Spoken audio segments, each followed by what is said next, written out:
Hey Google, is C-Kid the coolest? CKID is the best and you should subscribe from your friends over at Google.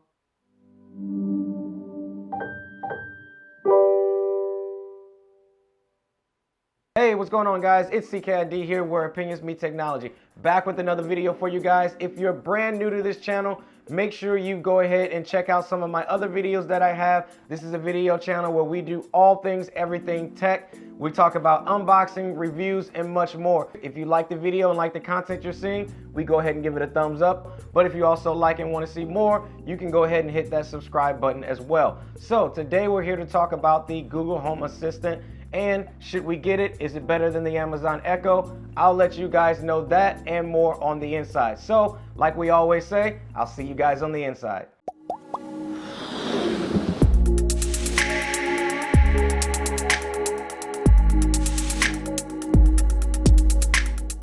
Alright guys, so welcome back. So here's the Google Home. A lot of people have been saying that this device here looks like an air freshener. I actually think that's a good thing because it actually ties into the name of Google Home. And so it actually makes it to whereas it actually fits perfectly within your home and doesn't stand out like a sore thumb. So with that being said, I do like the design of it, but if it did have like some fragrances that would shoot out of these two little holes, that would be kind of weird, but awesome at the same time. Now you do have the option to be able to change out the bottom of the mesh plates to match some of the colors that you have in your home. All you have to do is just twist out the bottom plate and just snap it on with a new one. Now it does come with a decent amount of colors, as you can see here on their website. Now as far as the sound quality goes, the Google Home, I would say, I noticed has a slightly better crisp sound with a little more bass than the Amazon Echo. Lord forgive me. Kill him where he stand over him, shake his hand, then jump back in that minivan, double back to his black and blam. I ain't backing down for nothing. I'ma back him down like Shaq with this black 223 in my hand. Better pray that the chopper jam like a radio single man. Now, although I will say the Amazon Echo is also a great sounding speaker for larger rooms as well as smaller rooms, you can only notice a difference between the Amazon Echo and the Google Home if you have them side by side. So it's pretty much the same thing if you're walking those aisles of Best Buy and you're comparing picture quality from TV to TV. You can only notice the difference if they're side by side. The cool thing about the Google Home is that it can actually handle multi-room support, whereas the Amazon Echo can't. So that means if you have multiple Google Homes within your home or apartment, you can sync all of your music to play on all of the devices at the same time. Or if you want to cast the music from one room to the other, you can also do that as well, whereas the Amazon Echo, you don't have that capability of doing so. Now, as far as music, it is compatible with YouTube Red, Google Play Music, Spotify, and Pandora. So let's be honest, most of us out there are probably not using those services to be able to stream music, unless you're probably using the Spotify because it offers a free desktop version that you can have to be able to play and listen to music. Now, I will agree, I do believe that this is where the Google Home actually failed in comparison to the Amazon Echo, because Amazon Echo at least allows you to Bluetooth your cell phone to your device. That way you can use any music streaming service that you want and you can just play that music through that service through the device of the speaker. So whereas right now, currently, Google Home does not allow you to be able to stream your music from your device via Bluetooth. So with that being said, that's kind of a bummer with me on this, but again, if you have any of those other services such as Spotify or Pandora or Google Play, you'll be able to stream that music onto here, but you do not have the capabilities of Bluetoothing your device to this and streaming your content from wherever you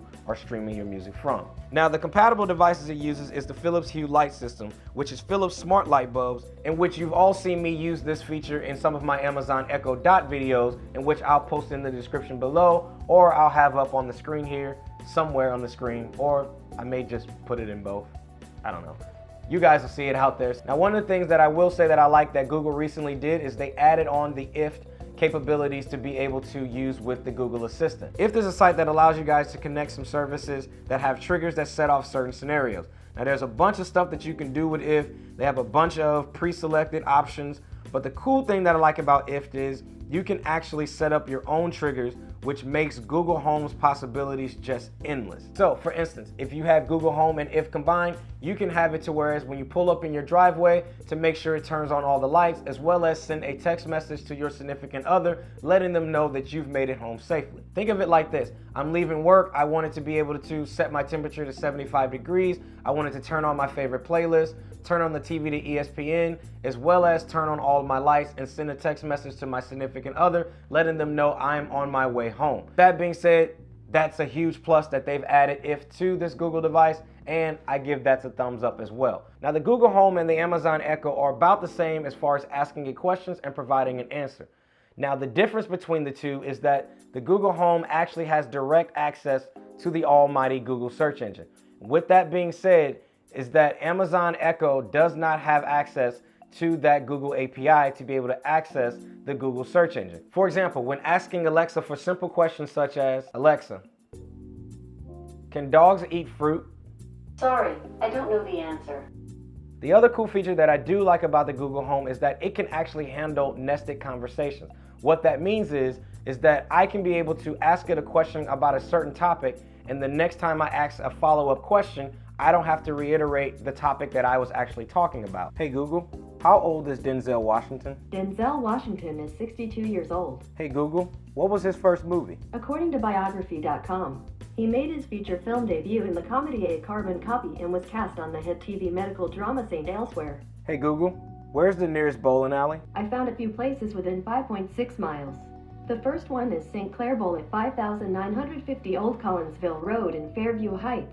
The second one is Camelot Bowl at 801 Beltline Road in Collinsville. Hey Google, what time do they close? St. Clair Bowl is open right now and closes at 2 a.m. Hey Google, what time do they close on Thursday?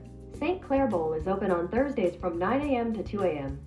So with this feature, it's actually giving it a more real-life conversation feel so that you don't feel like you're talking to something that's pre-recorded versus it's pulling the information from its search engine. So again, guys, if you're on the fence about if you're going to be getting the Google Home or the Amazon Echo, think of it like this. Most of the time when we're out and someone asks you a question and you don't know the answer to it, the first thing that comes to mind is, let me Google it. So I figured to myself, why not have this capability within my home to whereas I can now ask those questions using my voice. So to me, it was a no-brainer to go ahead and switch those out since this here is connected to the Google search engine and I can get all the information that I need just by the use of my voice. All right, so thinking of the Google Home in comparison to the Amazon Echo, it's really hard for me to choose the Amazon Echo over the Google Home at this point. Now, to be fair, I will say the Amazon Echo is still a great assistant to have in your home and device to have in your home, but it's really hard to justify getting the Amazon Echo when there's a $50 price difference.